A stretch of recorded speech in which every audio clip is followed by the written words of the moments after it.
I still remember that smell, warm cumin and steaming tea, the one my father made every morning before the machines started roaring.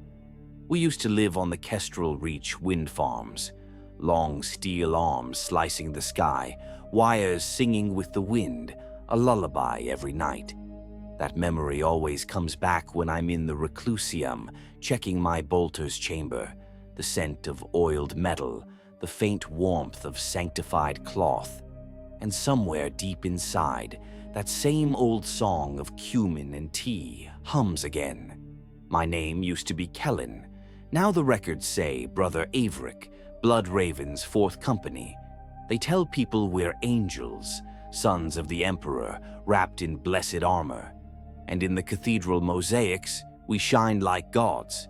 But no mosaic ever shows the cost of that shine. My story doesn't start with recruitment. It starts with being taken. That year, the wind tides were high. The administratum scribes wrote new numbers on their papers, and half our bread disappeared. Then one night, the Vox towers echoed with a message. Black ship approaching, psyker screening and youth tithe. We thought it was just another routine sweep. But the black ship wasn't alone. A Mechanicus crawler came with it, and riding on it was a librarian. It was the first time we'd ever seen one. Silent hood, blank mask, and the air around him felt thinner, like even the wind didn't dare breathe too close. They gave us math tests, questions we answered on chalkboards. Later, I learned it wasn't math. It was a scrying grid. The white chalk lines were tracing the patterns of our thoughts. The kids whose lines stayed straight were sent home. The ones whose lines looped back on themselves, they were separated. Some were labeled psyker risk. Others, like me, were marked cognitive potential. That night, my father made tea, strong cumin, light leaves, and said, "An exam's an exam. You'll be back tomorrow." By morning, the librarian offered him a post as an auxiliary scribe with food and rations. He agreed. And me? They loaded me into the steel belly of the crawler. That offer was a rope, and we grabbed it thinking it was rescue. The journey to the fortress monastery wasn't aboard the Litany of Fury. It was on a smaller, fast vessel, sealed with the sigil of the Ordo.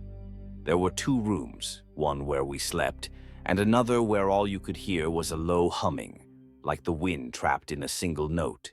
Later, I learned that room held the psychers and blanks.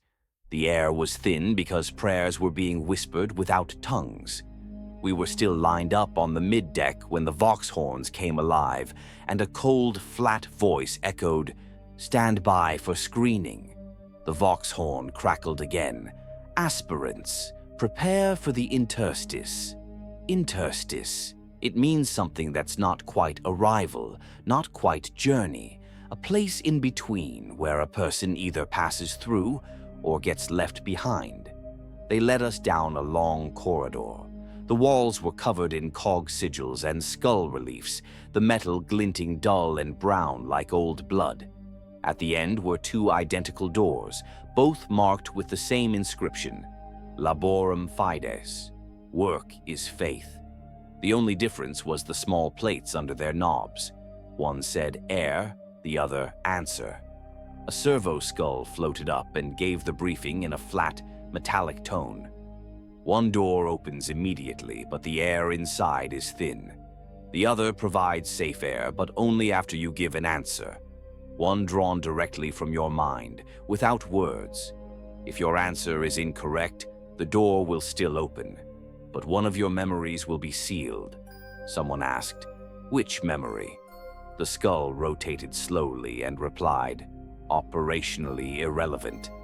The hallway grew colder. No one laughed. Then Janitor Servitor 11C rolled forward, mopped up a few drops of sweat near our boots, and hissed, "Unauthorized sweating detected. Fine. 1 demerit." It should have been funny. Fined for sweating, but nobody dared laugh. Here, even laughter was audited. I placed my finger on the panel. The air door gave a faint hiss like it was whispering, Speak, and I'll save you. The answer door stayed silent. A hooded adept beside it murmured, "Every answer has a price. Every breath, too." The aspirant next to me, Jaren, chose air. The moment he stepped through, the low pressure hit him. He stumbled, gasping, but made it across. He got his air and lost his confidence. I chose answer. The panel didn't ask a question. It simply touched my thoughts. Then, from somewhere deep inside me, a voice I recognized as my own asked, "If your mission and your mother were both drowning, which would you save?" No one had spoken the question. It came from me. My answer was simple: the mission. The door opened, and somewhere behind me the scent of cumin and tea faded, erased softly, like a line rubbed out of a diary. Beyond the doors was the 100 steps, a spiral shaft with a laser gate on each step.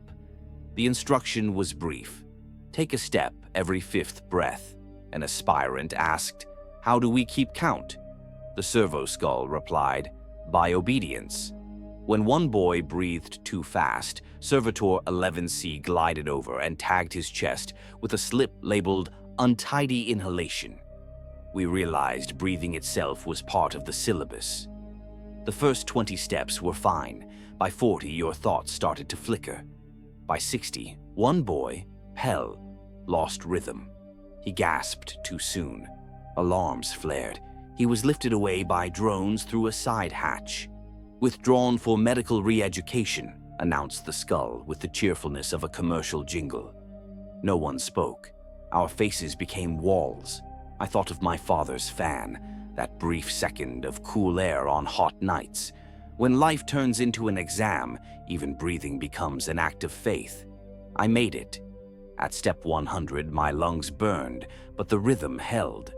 Below waited the interstice chapel.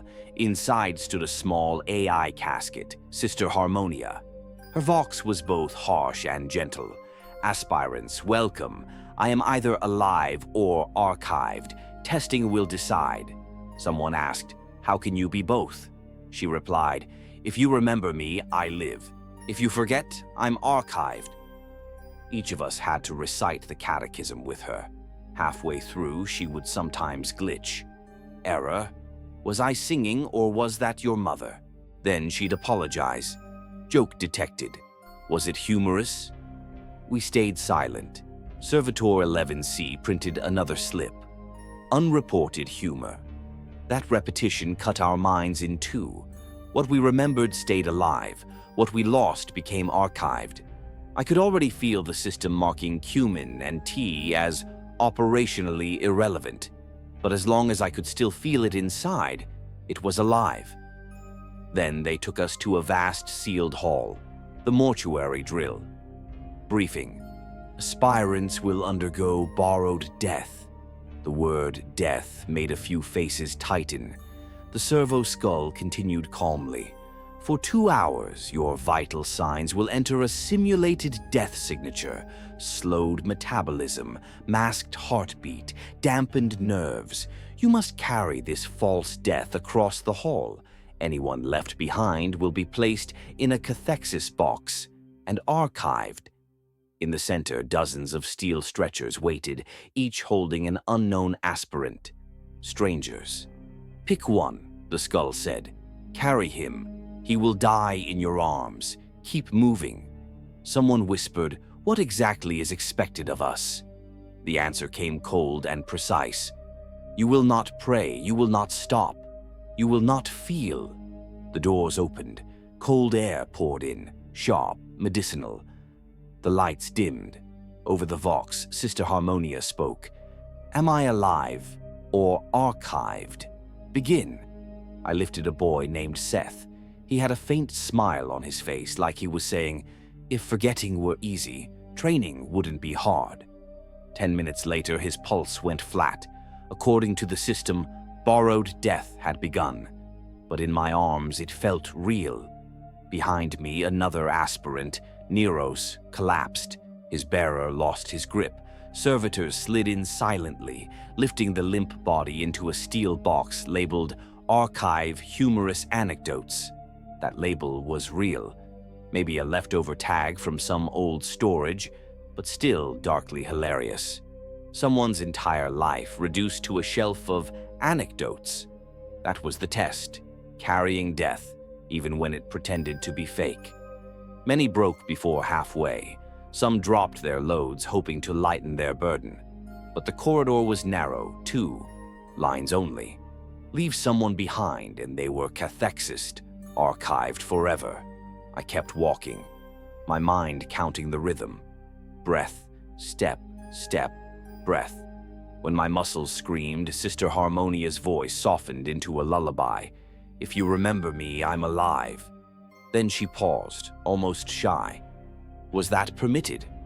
For a second, I remembered my father's fan, that brief, merciful wind on hot nights. I shifted Seth's weight, angling his face toward the air vents. The Codex didn't recommend that posture, but humanity did. So I gave him air, the same gift someone once gave me. At the middle checkpoint, Janitor Servitor 11C rolled by, dragging its mop. Unauthorized redistribution of airflow. Fine. Liturgical reprimand. I bit back a laugh inside my helmet. It was absurd, fined for air theft, as if even oxygen belonged to the Administratum's ledger. 2 hours stretched longer than my entire life before them. When we finally crossed the white line, the system disengaged the borrowed death. Seth's pulse flickered back. His eyes opened. He looked at me and asked, "Did you give me air?" I said, "Operationally irrelevant." He smiled again. "That's why it's relevant." We thought the trial was over. Then the librarian masked adept brought out a small ledger, pages filled with tiny clauses. Title: Consent of Service and Memory Tithe. Clause 17b. If aspirant succeeds in the interstice, he consents to retroactive drafting of parental rations under auxiliary relief policy. In short, my success increased my father's debt. Clause 24e. If aspirant fails, family ration debt is forgiven. Meaning, if I had died, my father would have been freed. That was the real twist. Victory or failure, both were prisons. Sister Harmonia beeped gently. "Is this humor?" Then she answered herself. "Dark humor detected." Seth squeezed my arm. "What do we do now?" I closed the ledger. "We walk." "Where to?" "To a place where both breath and answers aren't safe, but humanity still is." The librarian watched us. For a moment, I thought he'd stop us. Instead, he simply said, "Proceed." The next chamber was for Codex recitation. Only the lines playing over the vox were wrong. Codex Astartes, section 917, Zera needs time to bloom. We froze. Someone stifled a laugh. Instantly, Janitor Servitor 11C printed a ticket. Unacknowledged doctrinal innovation. Another aspirant, Lo, recited the correct verse and was instantly flagged by the ceiling buzzer. Deviation from current training edition. So truth was wrong and error was policy. It was absurd enough to be funny. Bureaucracy had canonized confusion. Sister Harmonia giggled softly through the vox. "Am I alive, or are you joking me into existence?" At the end of the interstice was a red-lit threshold. Crossing it meant you were cleared for surface arrival. But before it stood a mirror well, a pool of living glass that reflected you 100 times over. As a child, an aspirant, a future Astartes. Beside it, a single inscription. Choose the version you will forget first. That was where most broke. Some chose to forget the child. Their faces hardened instantly. Some chose to forget the warrior. Their training lost meaning. Others refused entirely, and the system archived them too. My turn came. In the reflection, I saw the winds of Kestrel reach, the singing wires, the smell of cumin and tea. I whispered, "I'll forget none." The mirror replied, "Invalid. Pick a loss." I bowed slightly to my reflection. The smell will fade, but not the feeling. Whether that counted as acceptance or error, I never found out, but the threshold glowed green. At that point, I finally understood something. When life itself becomes the question, a person gives everything they have. But that energy isn't just muscle or will. Sometimes it's the quiet effort of keeping a small, nameless feeling alive. My breath was still in count, but inside me something had begun to hum, like that old fan in Sable Noon, the one I'd once turned toward a child for just a second of relief. When we reached the final ramp and the fast vessel's port shells opened, the black cliffs of Aurelia's Grief came into view. Sister Harmonia's voice echoed one last time through the Vox. "Aspirants, am I alive or archived?" Inside my helmet, I whispered, "As long as we remember you." "You're alive," the Vox chirped back. "Unauthorized sentiment detected." A moment later, Janitor Servitor 11C clanked forward and pasted a ticket on my chest plate. "Sentiment spill on deck." I smiled quietly to myself. Was it funny? Yes. Terrifying? Also yes. But before I left, I made a small mark in the margin of my report. A single dot. It didn't mean much to anyone else, but to me it meant one thing only. Cumin and tea, not archived.